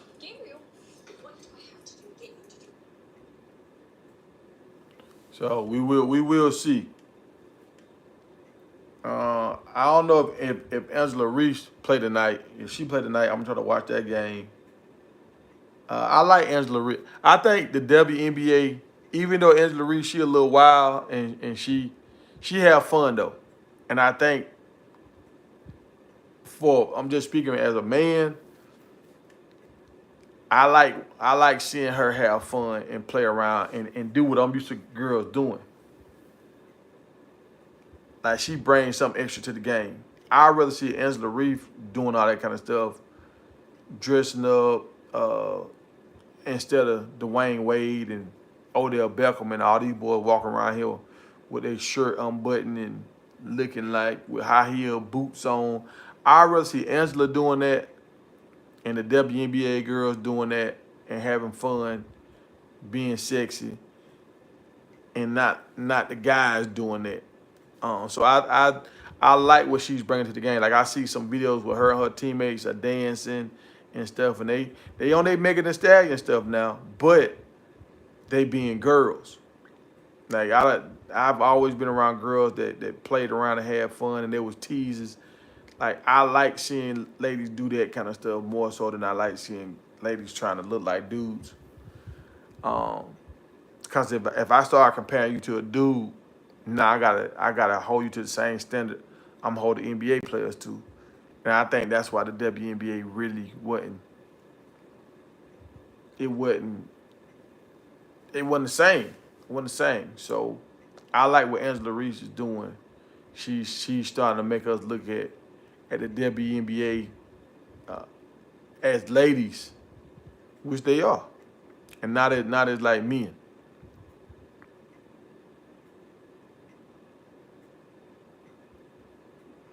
Oh yeah. She fine. Look, she always be trying to poke it out too. She that basketball fine. She be trying to poke it out. I'm like, look at her, look at her. But even her teammates are starting to get involved. I haven't seen WNBA players try to be sexy. I think it was one girl a long time ago, but like how they market the tennis girls, like being sexy, I haven't seen them really do that with the WNBA. So hopefully we gonna get some. They gonna bring sexy back to the women's basketball.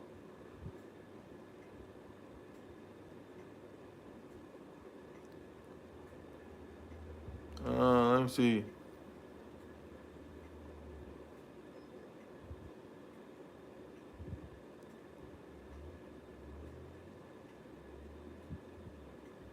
Yeah, yeah. I knew Shadua quarterback coach was there because that other quarterback was there that he worked with. So, I and that's the big move I think Colorado need to do. They need to lock that guy in. They need to lock him in where he can work with all quarterbacks and he can still work with some guys during the off season. But they need to figure out some kind of way where Colorado has him contracted where it won't be a violation if he work with other kids, but Colorado has him for on contract for exclusively throughout the season and summer camp and stuff like that, spring camp. I want to see them lock him down exclusively and let him during the off season he can work with whoever he want to work with. So now he don't stunt his growth. He can still get to work with other kids, and we might be able to benefit from bringing some of these kids to Colorado. That's what I hope happens. Yeah, I made a video about Skylar Diggins, and I never posted it. I need to post that video. Yeah, Skylar Diggins, she was my boo too. Skylar Diggins and Candace Parker. Candace Parker was my boo a long time ago, but Candace Parker, she got with that dude and had a baby, and then you know what I'm saying. It just she took the mojo away. I didn't feel the same no more. And now she got a wife now. Now all that didn't feel the same. It just. But Candace Parker, she and even Skylar Diggins ever really try to be sexy? They were just pretty, but did they try to be sexy though? Like Angel Reese, she trying to let y'all know, like, look at me. Look at me, look at me.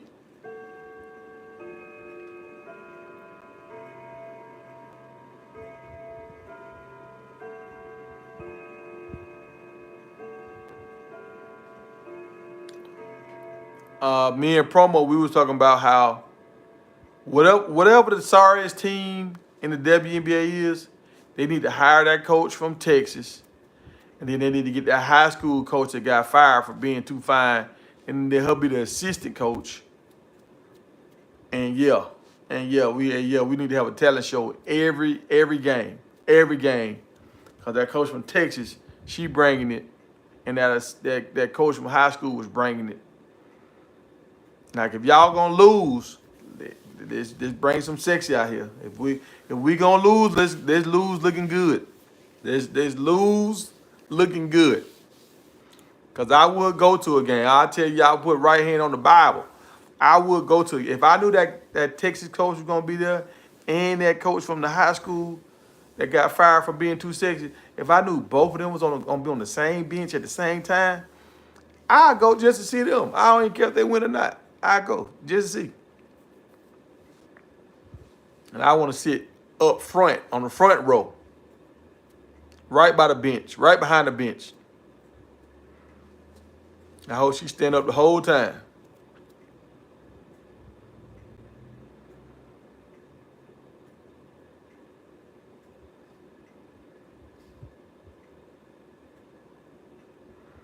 Well, you're right now. The tennis girls really didn't hit, but if y'all remember, when Serena was winning, when both of the Serena girls was coming up and they was making a lot of noise, it was a woman named Connor Copel, something like that. Don't quote me on that, but I think she was from like Switzerland or something, but she was a little sexy little girl, and people was mad because she was making more money than Serena. Even when Serena started winning her Grand Slams and all that, she was still the highest grossing tennis player when it came to ad sales and like NIL deals and stuff like that. And I was just like, have y'all seen how fine this girl is? Have y'all looked at her and seen she look like a little angel floating around? Like, yeah, she deserved all that. She deserved all that. Now, what threw me for a loop, it was a dad. It was a dad kind of like Coach Prime, kind of like LeVar Ball and his other guy, Brown. Yeah, no, he's like, it was a Olympic bodybuilder guy, John Brown. John Brown, he was like Mr. Universe, something like that. But he got 3 boys, and he changed their last name to Saint Brown. If y'all see one of these dudes just got paid, Cam Newton was talking about like he gonna get $30 million a year, but he might see half of that at best. Like NFL players and NBA players, they see like half of their money. But The reason why I'm bringing this up, it was a guy. He was a single parent father, and he had 3 kids, 2 girls and 1 boy. And both of his daughters, and it was like 7 years ago, both of his daughters was ranked like #1 and ranked number 3 when they was coming up, and they had him on some show, and they were saying, "Are you running them too hard? Are you pushing them too hard?" And he was like, "Nah, they love it, blah blah blah." But when I tell you these girls, they had like green or blue eyes, they had that exotic look. I'm talking about it looked like little Barbie dolls. I said, "Oh my." If they playing on a high level, if they playing like Serena Williams and like another group of sisters coming up, and they look like this, they finna make so much money. But I don't know what happened to them. I don't know if they ran out of gas or their bodies can hold up or what, but I don't know what happened.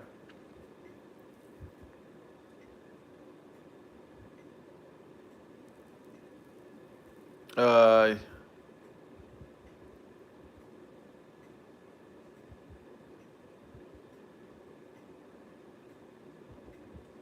yeah, you're right. You're right. If they like, they don't have to make the WNBA like how that lingerie league was, where it's just overly sexy. But like before the game and stuff, they need to do some sexy stuff.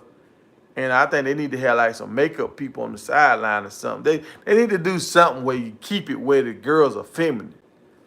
When the girls start being too hard, like you want them to play like a dude. All right, if you finna go out here and look like a dude, you got to play like a dude. If you gonna go out here and look like a girl and be sexy and feminine, now you don't have to dunk. That layup look good. Like y'all can do all that clapping and like how the volleyball girls do all that clapping and stuff. They look good doing it though. You know, they look good doing it. So hey, let them do it.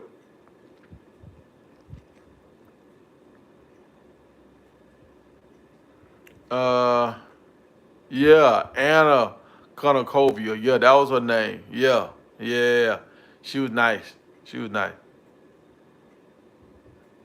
I remember I was in college and my homeboy he played in the NFL. We went to this meteor shower thing. He told me, he was like, "Hey man, come with me. I got a hot date." And I was like, "Huh?" He was like, "Yeah, come with me, man, with some foreign exchange students." And he showed me the picture. This girl from Switzerland too. She had like blue eyes. She looked like she could have been on the front of a darn Marlboro box or something, like with a cowboy hat on with them blue eyes looking at y'all like, what the hell? He was like, "Bro, you gotta come." I was like, "Hell yeah, I'm coming. Don't come just to see this, to see if she real." And we had a good time that night. I met some chick she was from the Netherlands. Yeah, so I took one for the team that night. Yeah. But look, y'all, we coming up on that 10 o'clock hour. We about to wrap this thing up. If y'all got anything, we got 7 more minutes.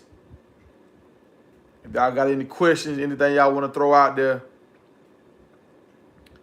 I'm trying to see the me and promo talk about anything.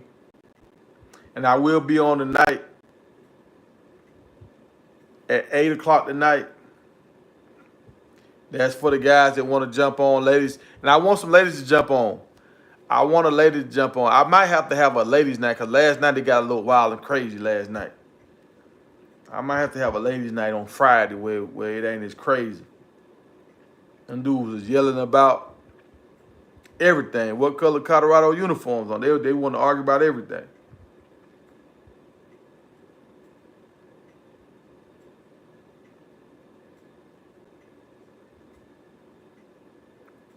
Um,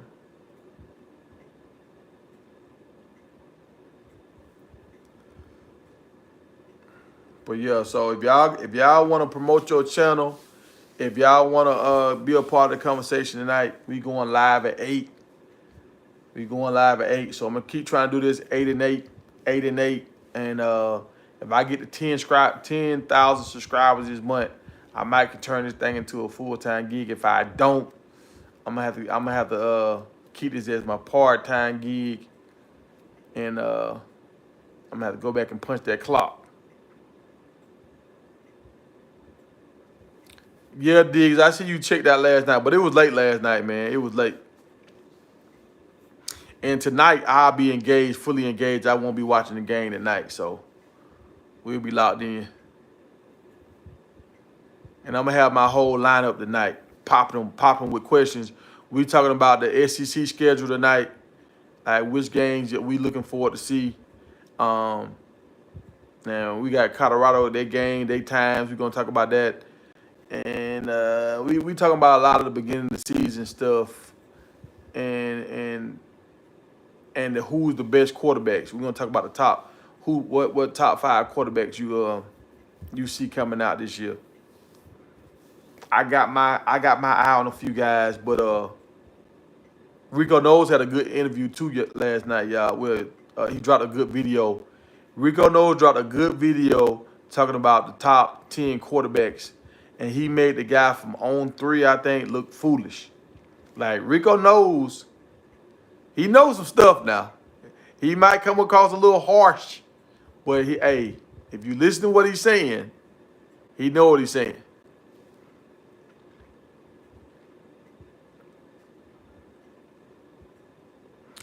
Hey, let's go, Milt or Chris. Let's go, Chris. I'll check you out, man. Let's get it. I'm gonna try to get a team up with like 6 people. And cause I know this is one thing I noticed, when you try to do YouTube full time, everybody won't be available. So you want to always have like 1 or 2 people you can pull up. So I'm trying to get my team together. Some people are always available at night. Some people are available in the daytime. So I'm trying to get a team together of guys that want to jump on here and actually know sports. But you gotta be courteous of the other guys on the platform. So that's one thing I noticed with some platforms. With some guys, they want to get their point across so much, they get to arguing and they don't listen to nobody. It ain't necessarily about winning the argument. It's about teaching each other the game and us having a better understanding of what's happening. When you got a better understanding of what's happening, you can control your emotions more. Because when you believe that Colorado gonna win everything, and you don't really understand our shortcomings, now that messes up your whole Saturday when they lose. But if you kind of know going into it, like, oh man, this might hurt us, I don't know about this game, this might be a close game. If they lose, now you're not as devastated because you already kind of felt like if this happened, they could get us. If we can't control this guy, we can't neutralize this guy, they could get us. So that's why I want to inform the people so we got a better understanding of what's going on.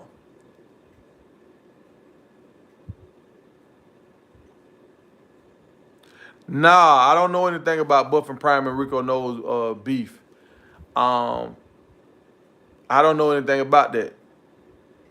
I didn't even know they had a beef. I don't know that. I'll check into it on my commute back home. If I can, I'll try to see can I find something about that. But I don't even really think it's a real beef. I think just Rico Knowles is just unapologetically. He gonna say what he gonna say. He just gonna say it. And Buff and Prime, especially the guy that played ball, I know he gonna stand on his square. He gonna stand on what he know. So I can see how that could seem like a beef, but I think them just 2 football guys talking football.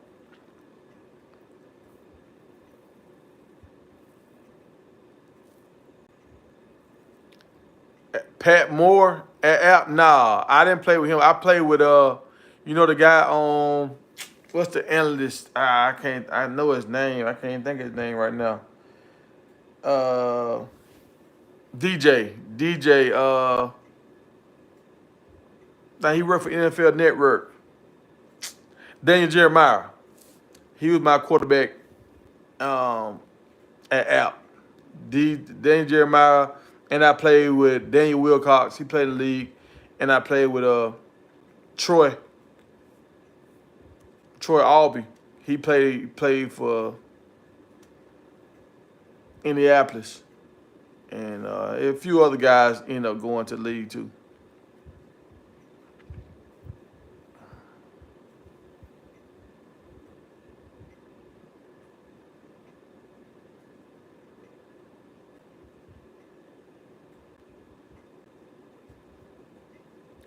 I need to check that video out about Rico. Uh,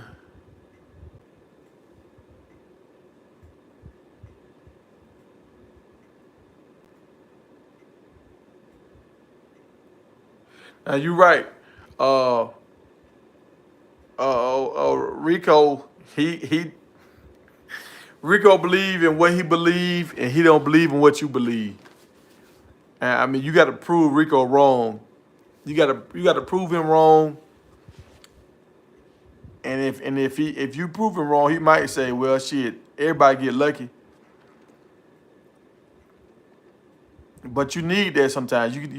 Rico has a certain level of obsession, and I kind of every great person has that, like Kanye West and these bodybuilders and like Jerry Rice, like Deion Sanders. They just go somewhere different. They go to a different place and they want to be the best at what they do, and so that's just part of it. I don't even take offense to it no more. And Rico, he from that military background, so the way he talked to people, a lot of people can't handle that. I went to a military school, so it don't really bother me.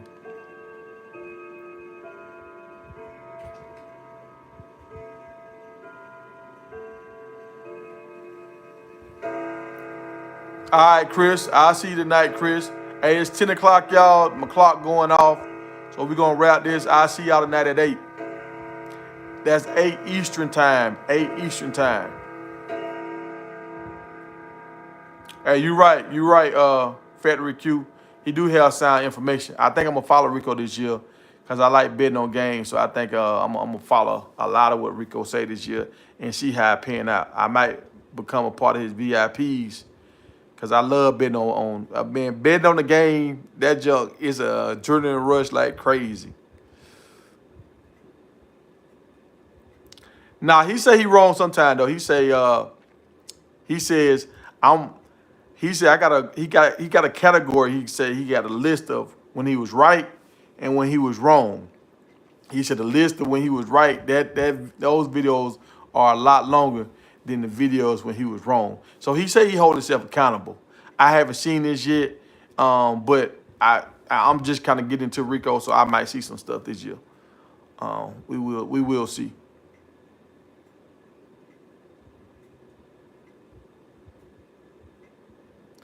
T-Cal, I got to see who T-Cal is. So I'll look into this T-Cal stuff, Diggs. I don't know who T-Cal is. But we out of here, y'all. It's 10 o'clock. I'll see y'all tonight at 8.